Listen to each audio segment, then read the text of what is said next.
මේ ආපදාව සිදුවෙච්ච වෙලාවේ රටේ ඉන්න සියලුම ජනතාව රාජ්‍ය ආයතන පෞද්ගලික ආයතන රටේ ජනතාව පුරවැසියන් ආගමික සංස්ථාවන් මේ සියලු දෙනාම එකතු වෙලා රටක් වශයෙන් හිතලා වැඩ කටයුතු කරා රටේ විපතටපත් වෙච්ච ජනතාවට උදව් කරා. අපි මතක් කරන්න කැමතියි මෙන්න මේ කියන සමගිය අපි මේ ආපදාවේදී විපතේදී දැක්ක මේ සමගිය මේ එකමුතුකම අපිට අවශ්‍යයි රටක් ඉස්සරහට ශක්තිමත්ව ගොඩනගන්න.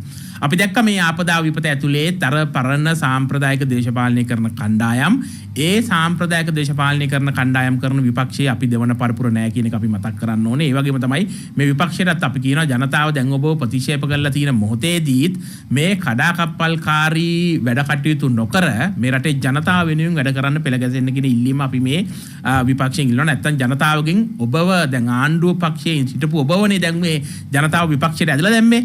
දැන් තව ටික දවසකින් ඔබව විපක්ෂයනුත් එළියට ඇදලා දාන්න පුළුවන් මේ රටේ මේ ජනතාව. ඉතින් ඒ නිසා අපි කියනවා මානව ප්‍රේමය මූලික කරගෙන මේ කඩාකප්පල්කාරී වැඩ කරන්නේ නැතුව රටේ ජනතාව වෙනුවෙන් පොදුවේ වැඩ කරන්න. ඒ වගේම තමයි අපි ආණ්ඩුවටත් මතක් කරනවා කරුණා කරලා මේ ආබාධයක් විපතක් මේ රටට වෙලා තියෙන මොහොතේ සමස්තයක් වශයෙන් හිතලා සියලු දෙනාගේම සහයෝගය අරගෙන එකමුතුව වැඩ කරන්න කියලා විපක්ෂ නායකතුමා වේවා කවුරු හරි වේවා ආධාරයක් උපකාරයක් කරනකොට ඒවා වඤ්ඤාවෙන් බැහැර කරන්නේ නැතුව ඒ හැම දෙනාගේම හයිය ශක්තිය එකතු කරගෙන රටක් වශයෙන් ඉස්සරහට යන්න අවශ්‍ය වැඩ පිළිවෙල ක්‍රියාත්මක කරන්න කියලා අපි මේ ආණ්ඩුවටත් කියන්න කැමතියි.